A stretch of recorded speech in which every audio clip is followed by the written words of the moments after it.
또 주 앞에 저희들이 한 절에 모여서 주님을 예배하며 또 주의 말씀에 귀를 기울입니다. 오늘도 저희들에게 말씀을 가르쳐 주시옵소서. 주의 말씀 우리의 생명이며 우리의 힘이며 우리의 위로이니 오늘 이 말씀으로 귀한 은혜를 받게 하시고 깨닫게 하시고 힘을 얻을 수 있는 살아있는 말씀으로 역사해 주시옵소서. 예수님의 이름으로 기도합나이다. 아멘. 오늘은 삼갈에 대한 이야기입니다. 들어보셨는가요? 딱 한 절만 제공하고 있어요. 사사기에 14명의 사사가 나옵니다. 그런데 그 중에 삼갈을 비롯해서 한 6명 정도는 다 한 줄이나 두 줄로 요약이 돼요.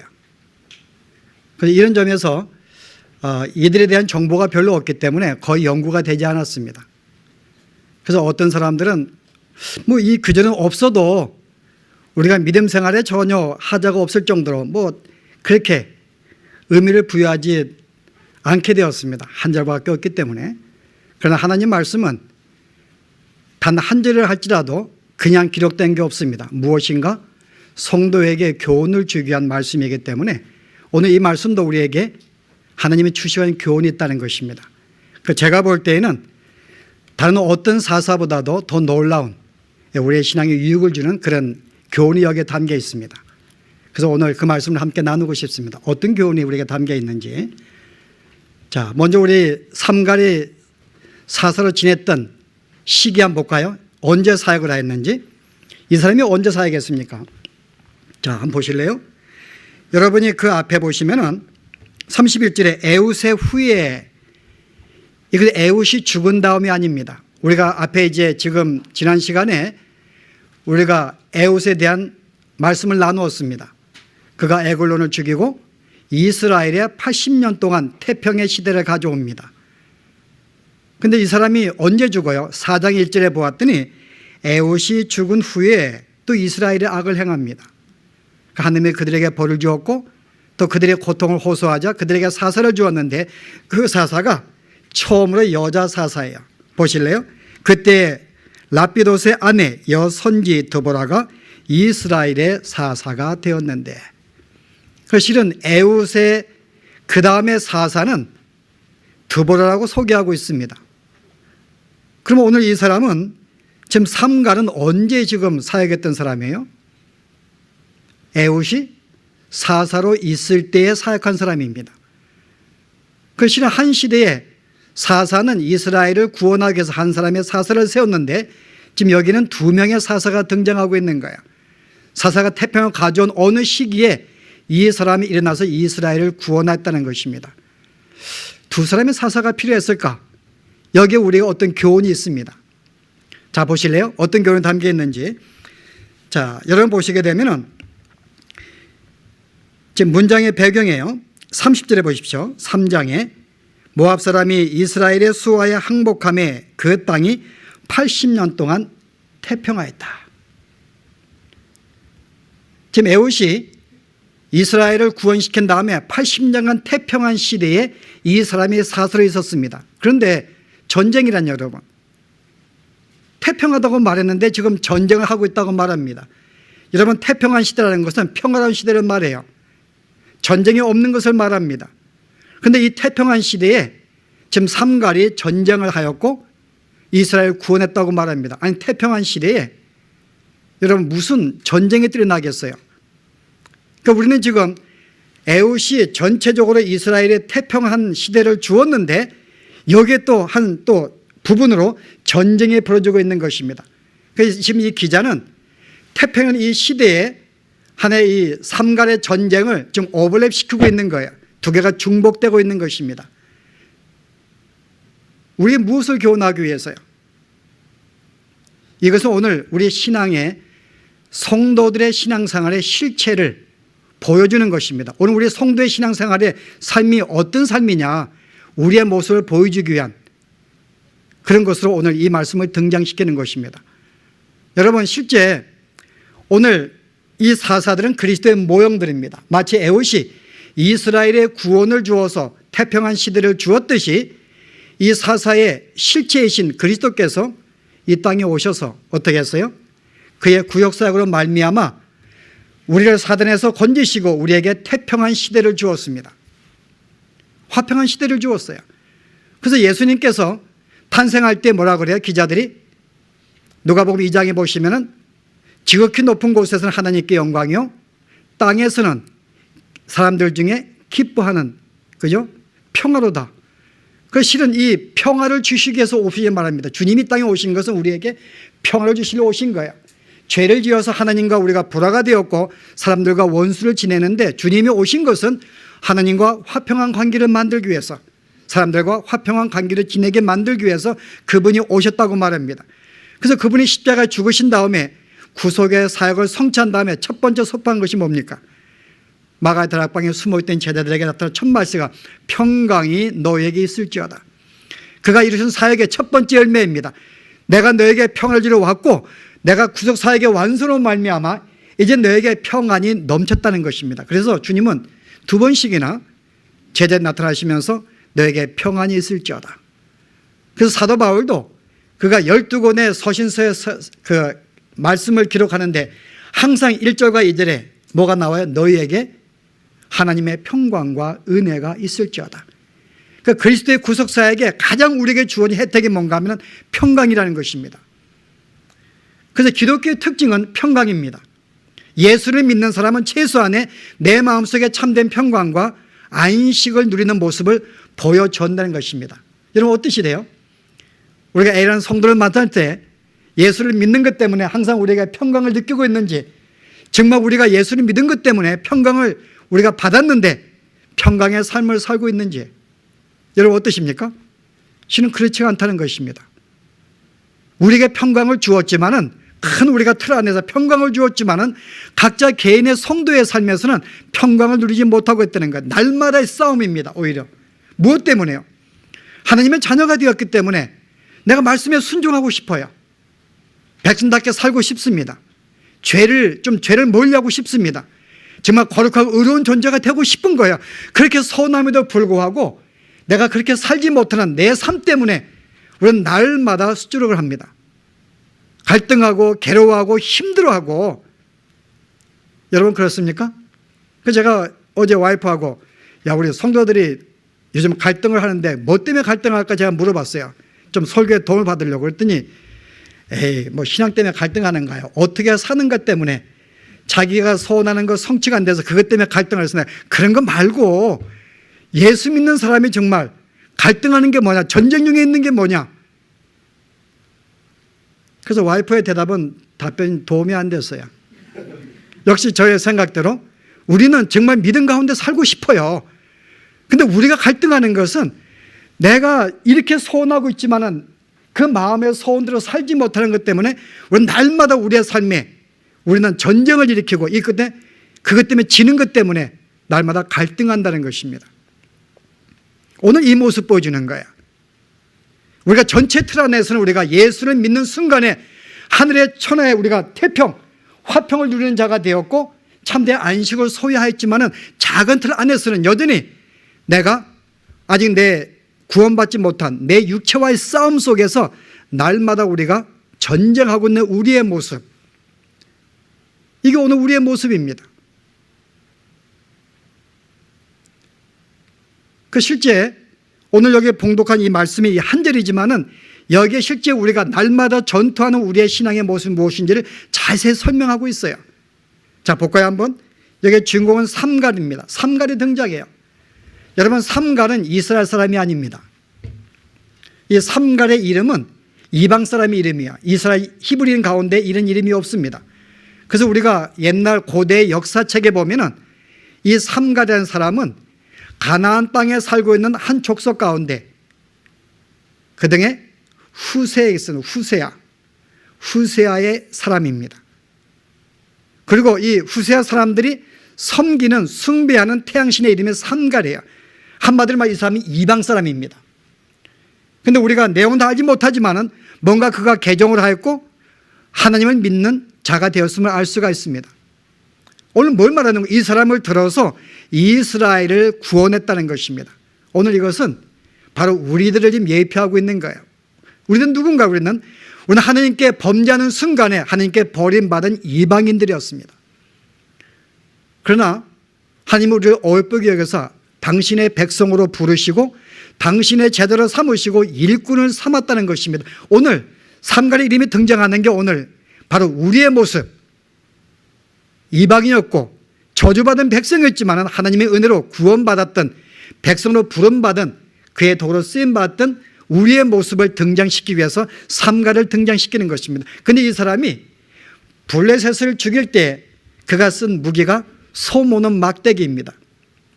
여러분, 소모는 막대기가 여러분 무슨 의미가 있어요? 여러분, 이건 별 볼 일 없는 거예요.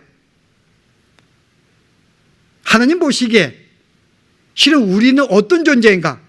내가 어떤 명성이 있고 똑똑하고 잘나서 주 앞에 부름받거나 쓰임받는 것이 아니라 하나님 보시기에 우리 나라는 존재는 어떤 존재라고요?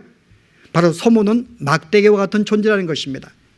별 볼 일 없는 존재. 그래서 실제 내 스스로가 나를 구원할 수 없는 무기력하고 무능력한 존재인 것을 말하기 위한 것입니다. 우리가 주 앞에 쓰임받을 때 내가 무엇인가 훌륭할 준비가 되어 쓰임받는 게 아니라 소모는 막대기와 같은 존재라는 거예요. 그런데 우리와 싸우는 저거는 어떤 존재입니까? 우리가 블레셋, 이런 블레셋 특징이 사사기 1장에 나오는데 그들은 철병거를 가졌으므로 유다가 그를 점령하지 못한다고 나옵니다. 철병거를 가진 강력한 자들. 여러분, 소모는 막대기로는 이 강력한 철병거를 가진 블레셋 사람들을 우리가 이길 수가 없습니다. 또 한 사람은 몇 명을 죽였다? 600명이요. 상호 보완적인 내용인데 600명. 왜 600명이요, 여러분? 여기는 이스라엘의 숫자 노래가 강하기 때문에 여기에 대한 상징이 있습니다.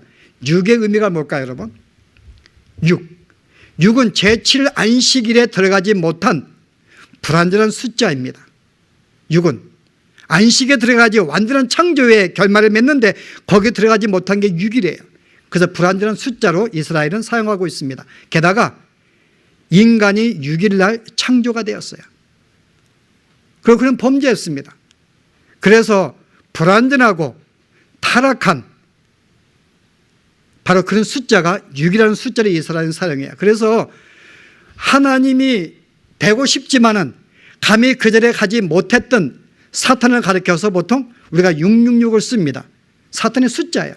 그 여기에 인간의 불완전하고 타락한 6이라는 숫자에 완전수 1000이 곱해진 것이 10이 곱해진 것입니다. 그러면 600명이 되는 거예요.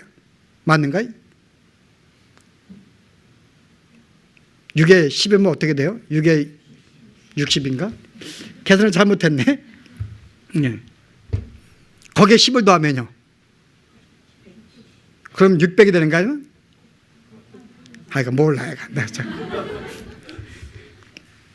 오늘 이 600이라는 숫자가 여러분 이스라엘 보게 되면은 인간의 가장 불완전하고 타락하고 완전치 못한 인간의 죄성을 의미하는 숫자입니다. 다시 말해서 실은 이 블레셋을 말할 때 이 블레셋은 무기를 가진 강성한 하나의 세력이지만은 그들은 뭐예요? 어떤 존재라고요? 불완전하고 그 다음에 죄가 많고 완전치 못한 그러나 강력한 군대인 것입니다. 여기에 비할 때 소모는 막대기는 힘을 쓸 수 없는 이길 수 없는 존재인 것입니다. 그런데 이 소모는 막대기를 할지라도 하나님의 권능에 함께 한다면 이들을 넉넉히 이길 수 있다는 것. 오늘 그 내용을 보면 이들 스스로가 구원받은 우리가 스스로의 능력이 있어서 우리가 실력이 있어서 어떤 우리의 적을 이기는 것이 아니라 누구를요? 하나님의 능력에 함께 하였기 때문에 이 모든 것을 이길 수가 있는 그의 도우심을 받아서 승리할 수 있는 그 장면을 보여주고 있는 것입니다. 비록 소막대기지만요. 그러나 하나님의 도우심으로 승리할 수 있죠. 마치 모세의 지팡이가 별볼없는 지팡이입니다. 그냥 그런 막대기예요. 그러나 그가 주 앞에 쓰임받을 때 이스라엘 백성을 구원합니다. 마찬가지로 이 소막대기지만은 하나님의 도우심을 따라서 하나님이 함께 하시면은 넉넉히 우리의 모든 죄악을 이길 수가 있다는 거죠. 그럼 여기에 블레셋 군대는 누굴 말할까요, 여러분? 여기에 블레셋 군대는 누굴 말할까요? 우리가 싸울 적이 누굴까요, 여러분? 지금 우리가 나가 적이 누굴까, 우리가? 집사님이 아니죠. 나하고 적은. 원래 성도들은 서로 뭐 잘고 잘못하고 싸우기 때문에 성도들끼리 싸우는데 성도는 우리의 적이 아닙니다. 형제지. 여기에 말하고 있는 적은 바울이 이렇게 이야기합니다. 한번 보실래요? 여러분 로마서에 먼저 8장을 보십시다. 10절의 말씀 보면은 그리스도께서 너희 안에 계시면 몸은 죄로 인하여 죽은 것이거나 영은 의로 인하여 산 것이니라. 구원받은 우리의 상태를 말합니다. 구원받은 자는 그의 영혼이 새로운 피조물이 되었어요. 그러나 우리의 육체는 아직 구원받은 게 아닙니다. 우리의 육체는 주님이 오시는 그날 다시 재림하시는 날 거룩하게 변화가 되어 호련히 변화가 되어서 구원을 받게 될 것입니다. 그 성도가 받은 구원은 영혼이 구원받은 것입니다. 그래서 우리가 이 영혼을 가리켜서 새로운 피조물이라고 말합니다. 또는 새 사람이라고 말합니다. 때로는 새로운 자라고 말합니다. 때로는 새로운 마음이라고 말합니다. 그래서 우리가 이 새롭게 지음받은 우리의 영혼은 새롭게 창조되었기 때문에 아직은 죄가 없어요. 하나님의 성품을 그대로 받았습니다. 그래서 의를 추구하기 원해요. 거룩을 추구합니다. 주의 말씀에 순종하기 원합니다. 백성답게 살기 원합니다. 그리고 내가 지음받은 나의 위치를 알아서 내가 지음받은 건 하나님의 영광을 위하여, 그래서 하나님의 영광을 돌리고 자기에게 영광을 돌리지 않습니다. 이것이 새 마음을 받은 새롭게 창조된 새로운 사람의 특성입니다. 그런데 구원받지 못한 우리의 육체가 있어요. 우리의 옛사람이라고 말합니다. 옛자라고. 이 자는 이미 죄성에 물이 들었기 때문에 그 맛을 보았기 때문에 그 맛을 추구하는 자입니다. 죄의 시작은 아담에게 비롯된 거예요. 아담이 어떤 죄를 지었는데요? 아담은 하나님이 되고 싶어서 선악과를 먹은 자입니다. 아담과 하와는. 그래, 죄상의 특징이 뭔가 하면은 내가 하나님의 자리에 올라서 모든 우주의 왕이 되어서 내 지배하에 두고 나의 만족과 나의 이익과 나를 위해 사는 것. 여러분, 이게 바로 아담이 지은 죄고 모든 인류가 가지고 있는 죄의 본질입니다. 그래서 모든 인간은 이 우주의 항상 중심에 자기가 서 있어요. 그래서 나라는 이 우상을 위해서, 나라는 우상을 섬기기 위해서 모든 걸 총동원 합니다. 그리고 나를 신의 자리에 올려놓고 남에게 드러나는 존재로 나의 유익을 위해 사는 것이 바로 육체의 삶이에요. 그 이 삶이 나에게는 지금 내 마음속에 옛사람과 새사람, 새 마음과 옛 마음이 두 개가 공존하고 있는 것입니다. 옛 마음은 내가 지금까지 살았던 나의 마음이에요. 나를 신으로 만들었던 것. 새로운 주님이 심겨준 새로운 마음은 하나님의 성품이기 때문에 주의 말씀에 순종하기 원하는 그런 마음입니다. 이 두 마음이 날마다 싸우는 것입니다. 오늘 이건 말하는 거예요. 우리는 그래서 비록 우리에게 전반적인 큰 틀의 구원은 주었지만은 이 땅에 사는 동안에는 여전히 구원받지 못한 육체로 말미암아 날마다 전쟁 속에 있다는 것입니다. 우리는 날마다 싸우는 거예요. 그런데 내가 싸울 이 옛사람이 얼마나 강한가 하면은 마치 철병거를 가진 것 같기 때문에 우리의 힘으로 그를 이길 수가 없는 거예요. 내 마음은 그렇게 살고 싶지 않습니다. 그러나 실제 살다 보면은 날마다 육체에게 넘어지는 거예요. 그래서 바울이 뭐라고 고백했어요? 오늘 로마서 8장 이 앞에 7장에 보시면은 한번 보실래요? 뭐라고 말했는지 13절에 19절에 내가 원하는 바 선은 행치 아니하고 도리어 원치 아니하는 악을 행하는도다. 이게 바울의 고백이에요. 바울은 새로운 마음이 있었기 때문에 항상 선을 추구하기 원합니다. 그러나 그렇게 원치 않는 악을 행한다는 거예요. 옛사람 때문에. 만일 내가 원치 않는 그것을 하면 이를 행하는 자가 내가 아니요 내 속에 거하는 죄니라. 뭐라고요? 내가 죄를 지었는데 바로 그것은 내 새로운 마음이 원하는 게 아니고 옛사람이 지은 거기 때문에 죄가 지은 것이라고 말합니다. 계속 보실래요? 그러므로 내가 한 법을 깨달았노니 곧 선을 행하기 원하는 나에게 악이 함께 있는 것이로다. 내 속사람은 하나님의 법을 즐거워하지만은 내 지체 속에 또 다른 법, 내 마음의 법과 싸워 내 지체 속에 있는 죄의 법 아래로 나를 사로잡아 오는 것을 보는도다. 속사람과 하나님의 법을 추구하는 자와 죄법을 추구하는 자, 오호라 나는 공간자로다. 누가 나를 이 사망함에서 나를 건져내랴. 너무 힘든 거예요. 두 사람의 전쟁력이 있기 때문에 이게 바울의 고백입니다. 그러나 그 다음에 우리에게 주는 위로의 말씀이 있어요. 우리 주 예수 그리스도로 말미암아 하나님께 감사하리로다. 왜 감사해요?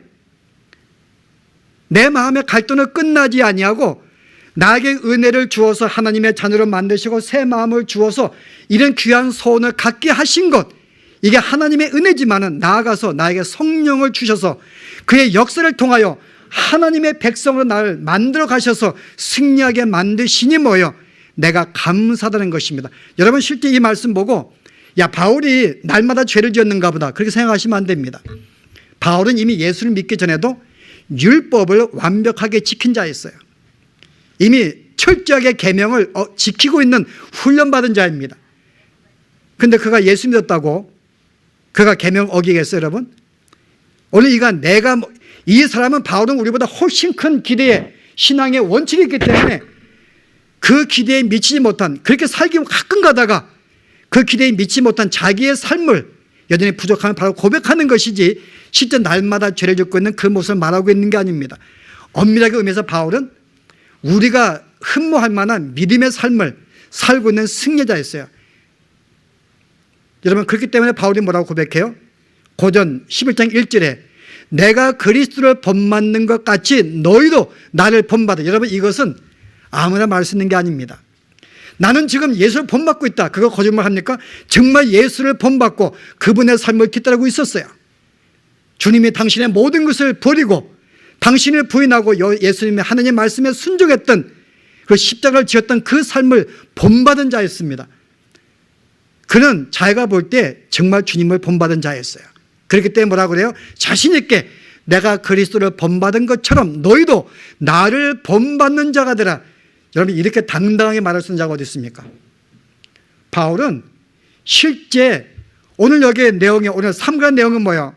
오늘 우리가 주는 한 가지의 결론 내용이 있습니다. 삼갈이 막대기로 블레셋 군대가 싸웠는데 그가 흐지부지하고 중지했더라, 졌더라 그 말이 아닙니다. 600명을 쳐 죽였다는 것입니다.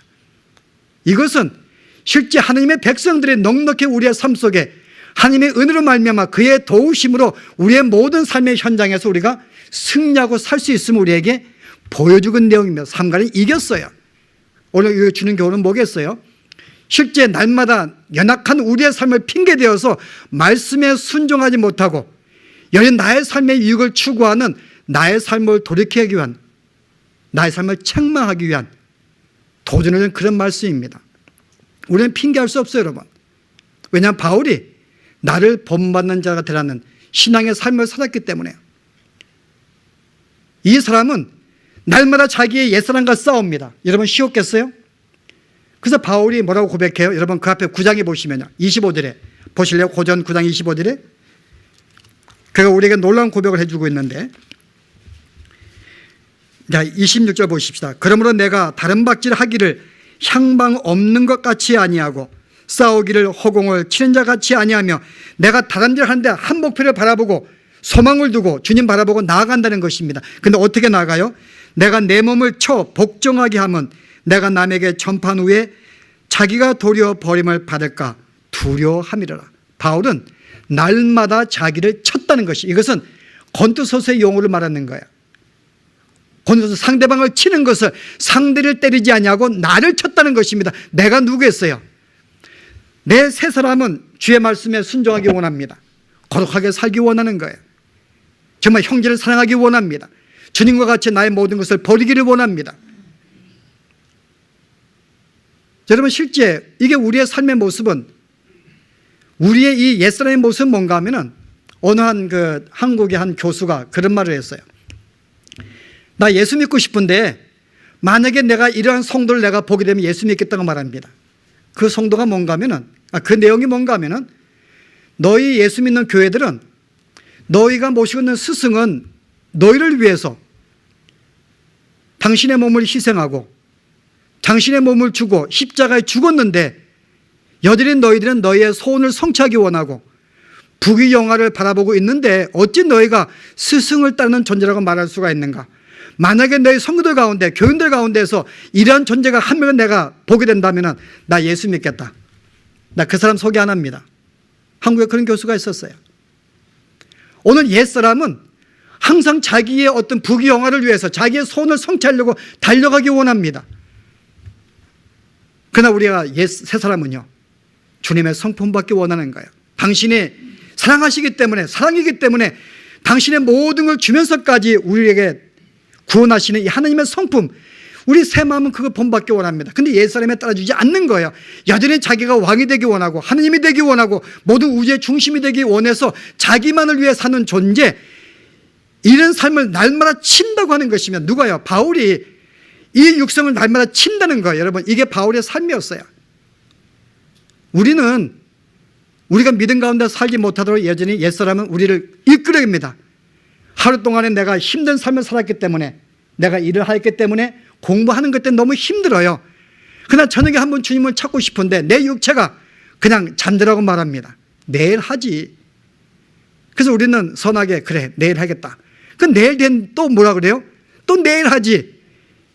이게 우리의 육체인데요. 바울은 그걸 쳤다는 것입니다. 그리고 내 몸을 쳐서 아니다 그러고, 내가 이 시간이 이르면 언제 주님과 만나겠네. 그리고 무릎을 꿇고 주 앞에 기도했다는 것입니다. 바울이 이렇게 할 수 있던 것은 자기가 부름받은 자기의 신분이 어떤 존재인 줄 알았어요. 내가 부름받은 것은 하나님의 자녀가 되어서 잘 먹고 자서 부름받은 것이 아니라 주님의 제도로 삼아서 이제 남은 생에 그리스도의 군사로 싸우게 하기 위해서 나를 부르신 것, 자기가 군사인 것을 알았기 때문에요. 그래서 그는 빌립보서 여러분 3장인가 2장에 보시면은 그가 빌립보 교회 자기의 제자 에바브로디도를 보냅니다. 그리고 그를 뭐라고 소개해요? 그는 나의 형제요, my brother. 그 다음에요, 나의 동역자요, fellow worker and fellow 뭐예요? soldier. 바로 그는 나와 같이 함께 된 군사요, 나의 동역자를 내가 너에게 보내노니. 바울은 자기가 군사인 줄 알았고 함께 동역자인 에바브로드들을 군사라고 칭합니다. 그래서 군사라고 하는 것은 싸우는 자예요. 마귀와 싸우게 만들기 위해서 부름받은 자라고 말합니다. 그래서 군사는 이 싸움을 위해서, 한 번의 싸움을 위해서 계속 훈련받고 준비하는 것입니다.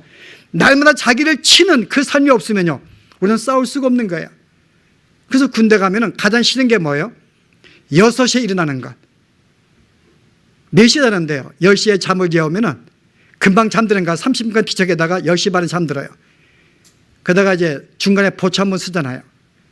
그러면 이제 30분 전에 깨웁니다. 그래서 이제 2시간 보초 쓰고 갔다 오면 30분간 헤매는 거예요. 결국은 3시간을 까먹는 거죠. 6시 깨면요, 보통 군인이 몇 시에 잠자는 거예요? 몇 시간? 이거 뭐 갑자기 군대에 왜 나왔어요? 한 4시간 반 자는가? 5시간? 너무나 잠이 부족한 거예요, 여러분. 낮에 하루 종일 또 훈련하고 작업하는데. 근데 6시에 깨는 그 훈련이, 그런 훈련을 받지 않으면 여러분, 그냥 나가 싸울 수가 없어요. 그래서 바울은 내가 하나님의 군사로 부름받았기 때문에 비록 내 육체가 쉬고 싶게 원하고 그렇게 살기를 원치 아니하고 내가 나의 삶을 위해 달려가고 싶지만은 내 삶을 쳐서 복종시키는 그 삶은 날마다 있었기 때문에 그는 그리스도를 본받는 자가 되었고 나를 본받은 신앙의 승리의 삶을 살았던 것. 오늘 이것이 삼갈이 보여주는 것입니다. 비록 우리의 전쟁이 있다 할지라도 내 삶에 이것이 지는 것이 아니라 내가 하나님의 도우심이 함께하고 은혜가 함께하기 때문에 우리는 승리할 수 있기 때문에 승리의 삶을 살 수 있다는 것을 보여주한 것입니다. 그래서 바울은 우리 성도들에게 부름받은, 우리의 군사로 부름받았기 때문에 날마다 너희는 하나님의 부름받은 자로서 전신갑주를 입고 싸울 준비를 하라고 말합니다. 우리의 싸움은 누구와의 싸움이라고요? 이 땅의 삶은 싸움이 아니라 바로 이 적과 이 사탄과의 싸움이기 때문에 영적인 싸움에 준비할 것이다. 한번 보실래요? 뭐라고 했는가? 에베소서 6장입니다.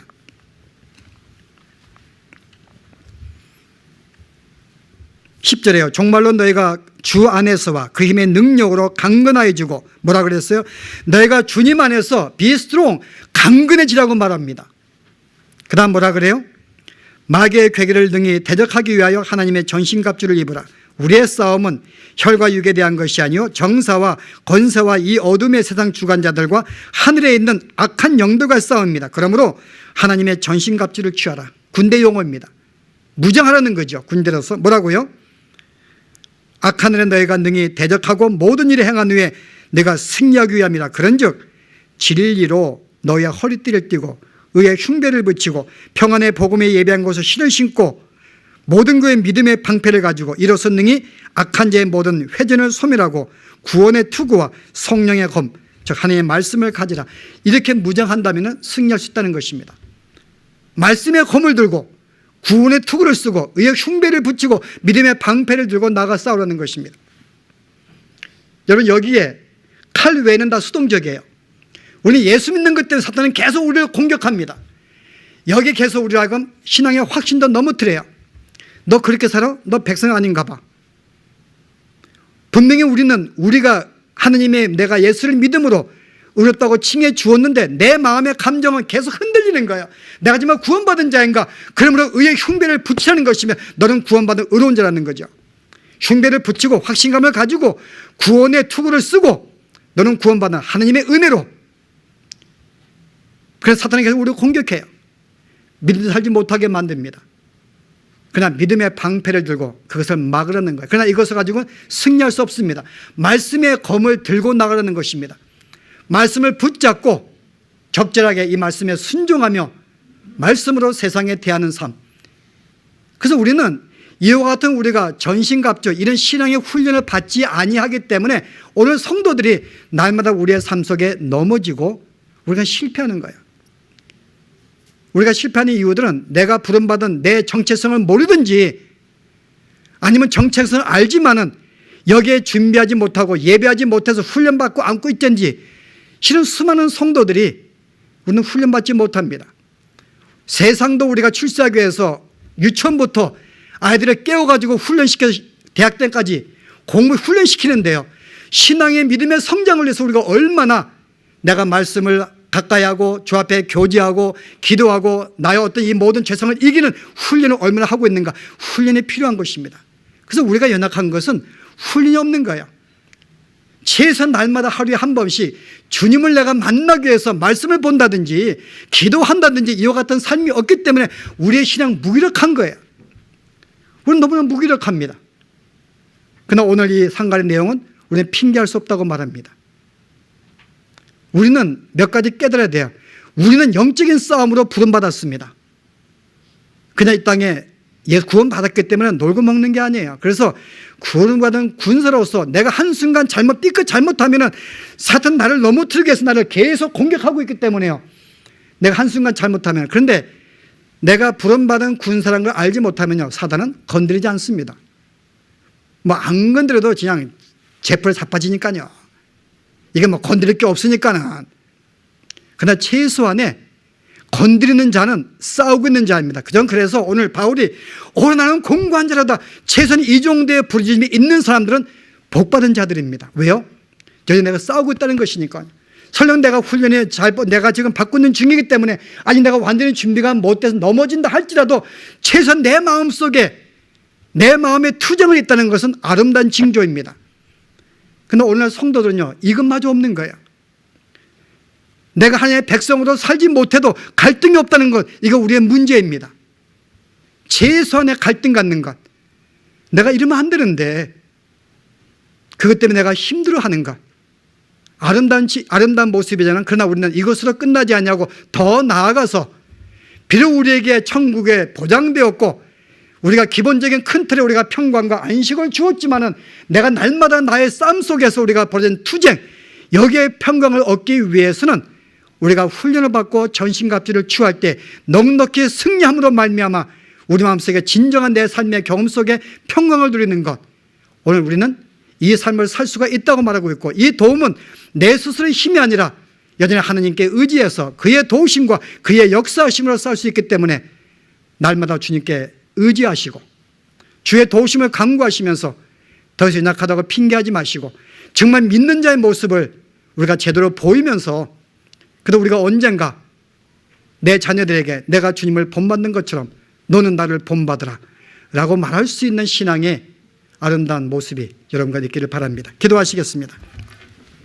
하나님, 오늘 삼갈의 이야기를 통하여 비록 그가 소문은 막대기와 같은 연약하고 어리석고 무기력한 존재이지만 그러나 하나님이 함께 하실 때 이 모든 것을 넉넉히 승리할 수 있는 오늘 그 말씀을 본받으면서 오늘 저희들도 비록 우리는 연약하고 우리는 부족하고 어리지만은 그러나 하나님이 우리와 은혜로 함께 하셨고 날마다 우리를 도우시는 그 힘이 있기 때문에 오늘 바울의 고백과처럼 내가 옛사람을 쳐서 늘 승리의 삶을 살 수 있는 저희들의 삶인 것을 오늘 배웠습니다. 오늘 그러므로 더 이상 연약하다고 핑계하지 아니하고 날마다 내 삶을 치는 훈련을 갖게 하시고 우리가 말씀의 검으로 믿음의 방패로 구원의 투구로 의의 흉배를 붙이고 우리 악한 영과의 싸움에서 넉넉히 승리할 수 있는 삶이 우리에게 주어지도록 오늘도 우리가 깨어서 기도하게 하시고 주님을 붙잡게 하시고 날마다 주님과 동행하는 삶 가운데 아름다운 신앙의 훈련 속에 늘 승리하는 삶이 저들 가운데 있도록 은혜로 함께 하시고 축복하여 주시옵소서. 그래서 바울과 같이 내가 그리스도를 본받는 것처럼 나를 본받으라고 말하는 아름다운 신앙의 고백들이 저들 가운데 널리 있을 수 있는 축복을 하여 주시옵소서. 예수 이름으로 기도합나이다.